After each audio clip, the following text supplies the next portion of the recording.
Assalamualaikum warahmatullahi wabarakatuh, saudaraku semuanya. Ketemu lagi dengan kami di channel Public News, berita-berita tentang Trans 7 yang mengekspos pesantren beberapa waktu yang lalu masih geger di masyarakat. Ada yang pro dan kontra. Bagaimana tanggapan warganet? Kita simak videonya berikut ini. Alhamdulillahirrabbilalamin. Pada hari yang berbahagia ini, para santri dari pelosok-pelosok desa, dari kampung berkumpul di Jakarta dengan maksud dan tujuan menyampaikan aspirasi menuntut terhadap Komdigi untuk mencabut izin siar daripada Trans 7 yang sudah menayangkan siaran melecehkan kiai, melecehkan santri, melecehkan pondok pesantren, yang artinya itu melecehkan Indonesia yang sama-sama kita cintai. Setuju? Setuju? Ini kali kedua kami datang sebagai santri Pagar Nusa, lembaga otonom Nahdlatul Ulama. Santri Pagar Nusa terlahir yang embrionya berada di Lirboyo yang pondok pesantrennya, kiainya, santri-santrinya yang dilecehkan, dihina oleh Trans 7 kemarin. Maka kemarin sudah kami sampaikan ke Trans 7 dan tadi jam 1 kami sampaikan ke KPI. Hari ini arahan daripada KPI yang memiliki hak untuk pencabutan hak siar daripada Trans 7 adalah Komdigi. Maka dari itu mari kita bersama-sama datangi oleh kita Komdigi, minta Komdigi untuk mencabut izin siar daripada Trans 7. Sepakat? Siapa kita? Siapa kita? Siapa kita? Siapa kita? Sampai mati. Sampai mati. Sebelum lanjut orasi, kita bersama-sama untuk membaca salawat tujuh kunut. Siap?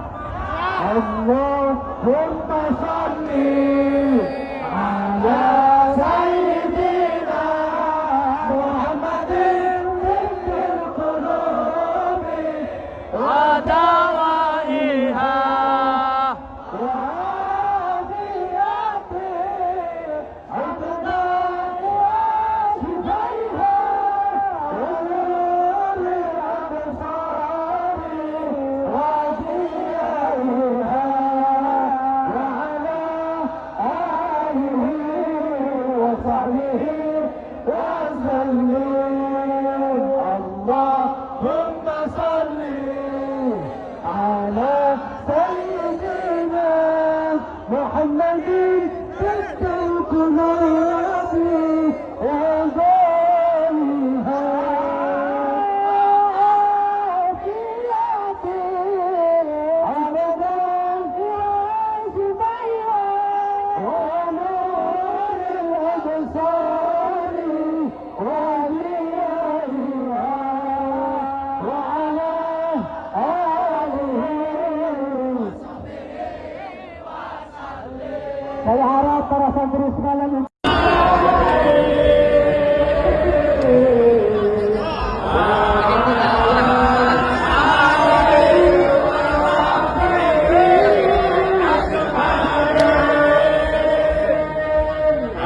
Ibu gantian mari ini.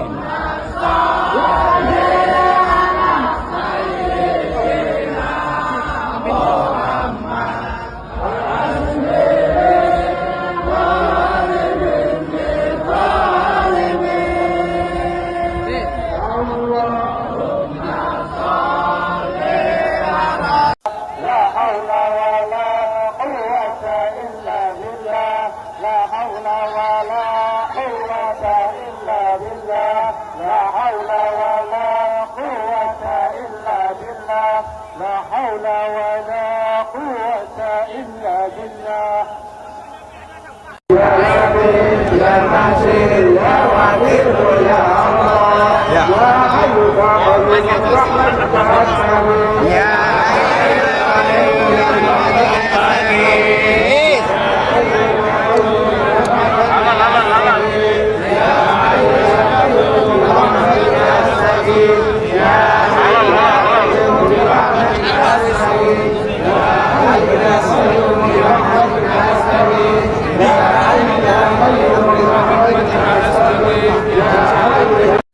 yang boleh bicara soal santri, yang boleh berbicara tentang pesantren, ya hanya santri, orang-orang yang benar-benar memahami santri dan memahami dunia pesantren. Kalau nggak paham tentang santri dan dunia pesantren, kok bicara soal santri, kiai, pesantren, pasti akan sesat. Contoh Trans 7.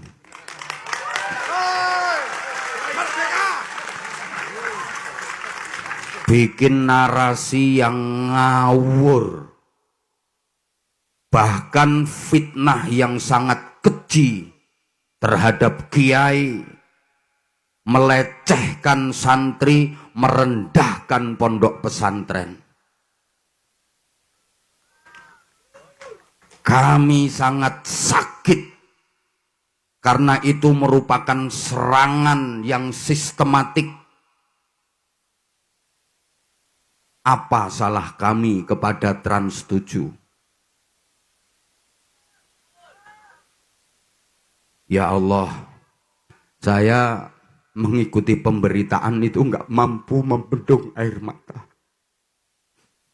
Guru kita, kiai kita,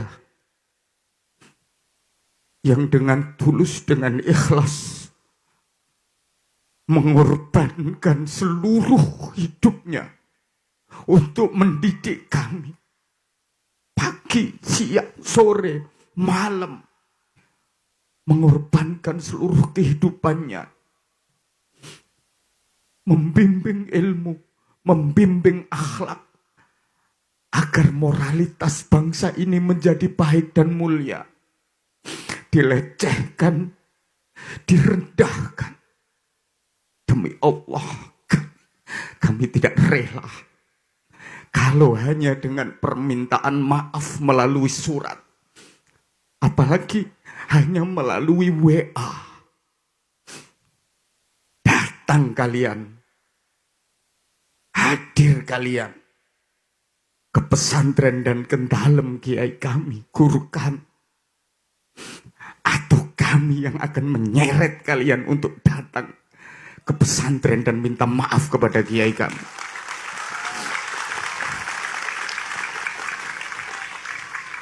Sebelum Republik Indonesia ini berdiri, pondok pesantren sudah kokoh berdiri.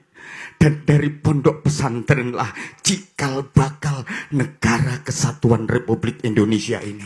Dengan dimotori oleh para kiai, para santri yang digembleng di pondok pesantren. Assalamualaikum warahmatullahi wabarakatuh. Saya kebetulan sedang berada di Malaysia dan tadi malam saya sempat ketemu dengan timbalan Kementerian Pendidikan Agama Islam di sini karena orang Malaysia betul-betul ingin mengadopsi cara pendidikan pesantren sebenarnya. Dan semalam saya sudah mempresentasikan itu semua dan bercerita panjang lebar dengan kementerian di sini. Saya ketemu di KL tadi malam. Jadi agak ironis memang kalau ternyata ada gerakan-gerakan yang berusaha mendiskreditkan pesantren. Saya bilang ini adalah sebuah operasi yang menurut saya agak dirancang gitu ya. Satu begini, kita mungkin sedikit agak kronologis lah gitu. Dari sejak dulu pesantren, terutama Nahdlatul Ulama yang terafiliasi dengan Nahdlatul Ulama, ini memang selalu dianggap sebagai kerikil dalam sepatu para pengkhianat negara gitu. Sejak munculnya resolusi jihad dari Mbah Hashim, ini memang menjadi satu ujian bagi kita orang-orang pesantren, aktivis pesantren ataupun santri atau alumni santri seperti kita semua ini, itu memang harus siap dengan stigma-stigma yang dijadikan target serangan gitu. Ini juga jadi dunia pesantren kita ini memang dibenci juga oleh penjajah. Negara Islam Indonesia juga menganggap NU ini menjadi batu sandungan. Pemberontak-pemberontak PRRI, Permesta, DITI dan sebagainya, itu mengapa mereka melakukan gerakannya di luar Jawa? Karena memang dunia pesantren di Jawa pada masa itu memang dianggap sebagai batu sandungan untuk bisa menggulirkan ideologi-ideologi pengkhianatan terhadap negara itu. Dan ini terus berlanjut gitu. Karena kalau berbicara tentang kekuatan Nahdlatul Ulama, maka kita berbicara tentang kekuatan para kiai dan pesantren. Itu yang dianggap sebagai basis dasar dari kekuatan NU. Nah, orang-orang yang berniat untuk mengkhianati negara ini pasti punya semacam semacam pedoman gitu. Kalau ingin menghancurkan negara Indonesia ini, ya hancurkan dulu Nahdlatul Ulama. Nahdlatul Ulamanya kita hancurkan. Lewat apa? Mendiskreditkan dunia pesantren dan para kiai. Itu pasti itu. Saya selalu berbicara tentang itu, tentang Phil Caruso yang mengatakan bahwa kekuatan Indonesia itu ada di Nahdlatul Ulama. Selalu saya utarakan itu, karena itu kajian akademik di Harvard University ketika Phil Caruso mendapatkan doktoralnya. Dan itu selalu saya sampaikan, karena menjadi seorang NU hari ini harus siap-siap menjadi kendaraan lapis baja dari serangan ideologi-ideologi lain, termasuk tafsir-tafsir yang dianggap bertentangan. Nah, singkat cerita, ketika Al-Khazini kemarin terjadi musibah itu, begitu. Jadi kenapa? Gerakan untuk mendiskreditkan pesantren dan para kiai ini sudah terasa ketika Al-Khazini itu. Saya udah merasakan, jadi intelijen analisis kita itu harus dipakai, bahwa NU itu sejak dulu selalu menjadi target untuk diserang, supaya apa? Supaya NU-nya lumpuh, sehingga kemudian apa? Orang-orang yang berniat untuk meruntuhkan negara ini dengan mudahnya. Karena NU ini dari dulu dianggap ini bukan ta'assub, bukan terlalu fanatik terhadap NU, bukan, kita bicara fakta historik. Nah, ini menjadi orang NU hari ini memang harus siap-siap untuk bertempur dalam konteks verbal maupun tekstual. Serangan terhadap pesantren ini dalam rangka untuk melemahkan NU. Karena mereka tahu kekuatan NU itu ada di para kiai, seluruh pesantren yang ada di pelosok-pelosok, yang sebenarnya pemerintah juga nggak pernah peduli. Mereka itu autopilot. Mereka berjuang dari santrinya yang cuma 3 ngajarin tajwid. Setelah santrinya agak banyak, baru diajarkan tentang Ibnu Ajurrum. Setelah itu Nahwu Shorof, Safinatun Najah, Sulamut Taufik. Ini kan kitab-kitab dasar yang dimulai dari santri-santri kecil. Yang tadinya itu jadi tidurnya hanya di ruangan-ruangan di musola, ditidurkan di masjid. Ini kan perjuangan para kiai yang, iya betul Gus Ibul. Jadi hal-hal seperti ini yang tidak diketahui oleh orang-orang kota yang mengaku paling Islam itu, yang mengaku paling sunnah itu, yang kemudian mendiskreditkan NU lewat pesantren-pesantren gitu. Saya alumni pesantren, giroh saya betul-betul, saya merasakan gitu. Soal ro'an segala macam digugat-gugat. Saya nyantri bertahun-tahun, hampir setengah dari masa saya nyantri itu, saya bangga sekali diminta oleh kiai untuk ngangkut batu bata itu. Suruh nyuci mobil, saya bangga sekali. Karena apa? Karena kiai tidak pernah meminta bayaran dari saya. Jadi SPP yang saya bayarkan itu lewat pengabdian terhadap pesantren itu. Ini adalah teguran keras kepada Trans Corporation supaya meninjau ulang dari bagian sumber daya manusianya, meninjau orang-orang yang bekerja di dalamnya. Saya barusan diundang juga sama Trans 7 untuk bicara. Saya bilang saya nggak bisa, saya lagi ngajar di Malaysia. Saya betul-betul masih sakit hati karena mereka ini bukan hanya sekali ini, mereka juga sudah berbuat hal yang sama berkali-kali di sebelumnya. Itu saya kira proses hukum itu harus terus dilanjutkan untuk menjadi pembelajaran kepada mereka dan menjadi gambaran juga kepada mereka bahwa tawadhu itu bukan berarti hanya berpasrah diri, tapi juga ada instrumen-instrumen hukum yang juga harus dijadikan sebagai dasar supaya kekuatan hukum, hak-hak hukum dan kewajiban hukum itu berimbang di negara kita ini. Saya kira Habaib belum selesai dibentur-benturkan dengan kiai. Kiai sekarang dibentur-benturkan dengan para santri-santri. Allah. Wahai media nasional Trans 7, Anda telah melecehkan dengan framing-framing murahan Anda. Anda memberikan narasi-narasi negatif, Anda beropini negatif seakan-akan Anda paling tahu bagaimana pondok pesantren, bagaimana seorang kiai di pondok pesantren, bagaimana seorang santri, adab santri kepada kiainya di pondok pesantren. Ada apa sebenarnya ini? Gitu loh. Seharusnya Anda sebagaimana media nasional, Anda harus bisa mencerahkan di tengah kegaduhan, bukan malah menyesatkan. Anda sebagaimana jurnalisme Anda harus dilandasi dengan etika dalam bernarasi. Anda harus memiliki akurasi data. Anda harus bisa bertanggung jawab secara sosial. Tolong klarifikasinya atas narasi-narasi yang telah disampaikan dengan narasi sebaik-baiknya. Kami tunggu. Kalau tidak, boikot Trans 7. Assalamualaikum warahmatullahi wabarakatuh. Siang hari ini Lirboyo memanggil kami sebagai santri, tersakiti hati kami karena masai kami dihina, karena kita dihina. Kita punya kiai, kita punya guru, kita punya masai mengajarkan kita sebagai santri Lirboyo hari ini. Mereka nggak pernah menyakiti orang lain. Dari masih muda Bayi Anwar sampai gini hari, hidupnya selalu memberikan edukasi, memberikan adab kepada para santrinya.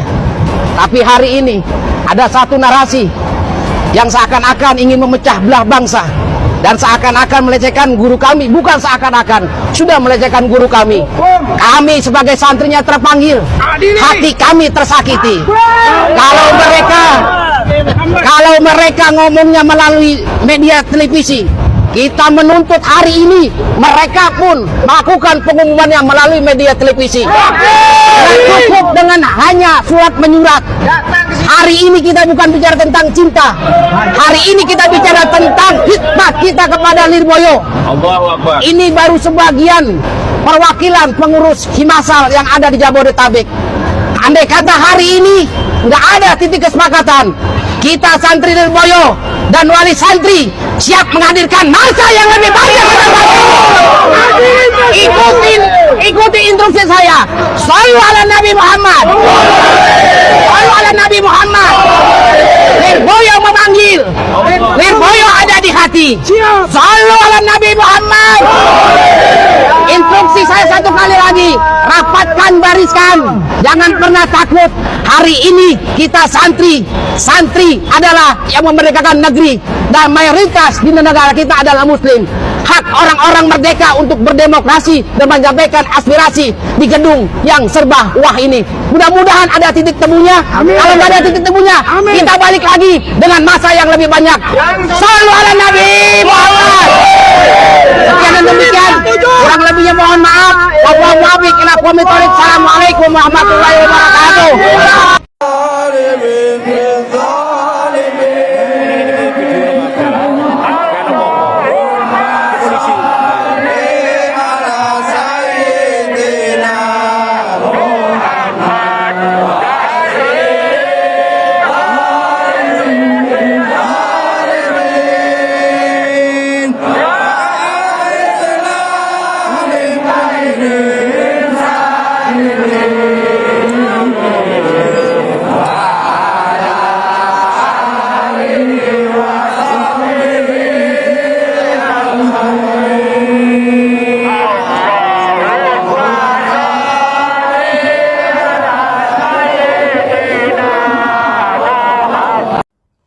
Sih ngerasa tayangan TV sekarang makin kelewatan.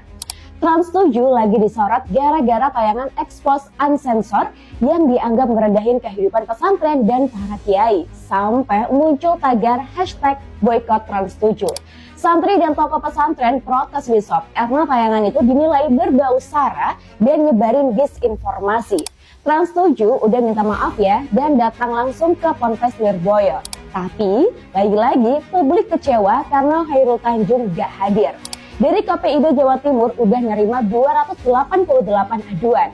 Dan semuanya udah dikirim ke KPI Pusat untuk klarifikasi dan evaluasi.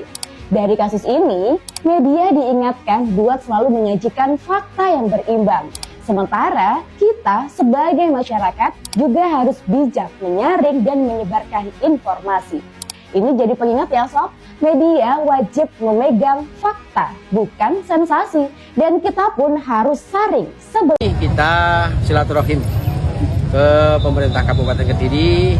Alhamdulillah diterima Mas Bu, Pak Wabu, Kapolres Kediri, dan didampingi Pak Kapolres Kediri Kota. Nantinya akan ada aksi lanjutan atau seperti apa? Nah, ini mau ke Surabaya. Ke Surabaya kita ketemu dengan limasal cabang se-Jawa Timur. Ada tuntutan Ya, tuntutannya penanggung jawab dan 7 Pak Heru Tanjung untuk bisa soal ke Lirboyo. Sebagainya apa sih yang Ya, mengembalikan nama baik pondok.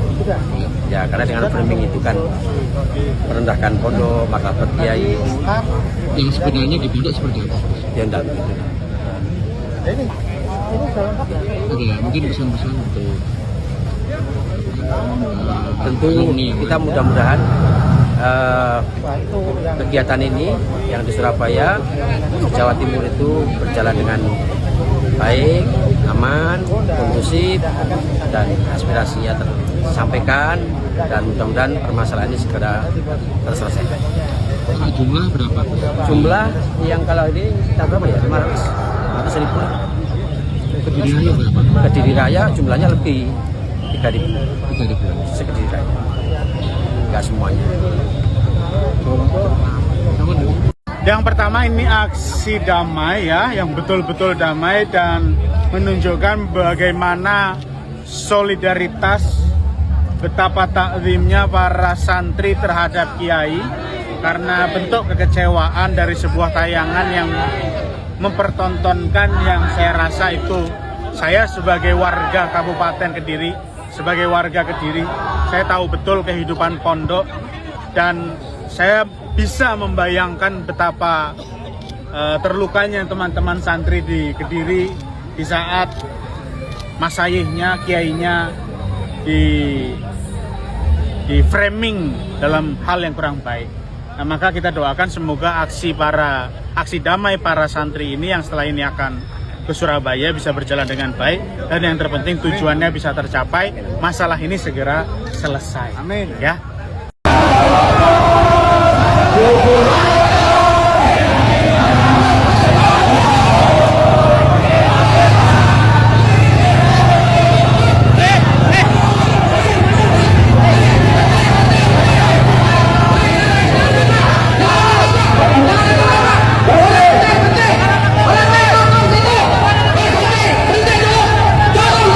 Secara resmi, pimpinan Pusat Pagarusa akan menyampaikan surat resmi tuntutan dan permohonan kepada KPI yang judulnya hanya satu, untuk mencabut hak siar Trans 7. Setuju?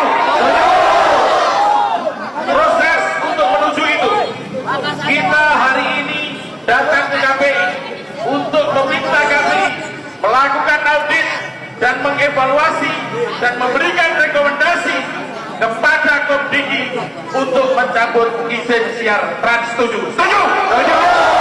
Oleh karenanya, setelah ini kita akan segera bergeser ke Komdigi untuk menuntut cabut izin siar Trans 7.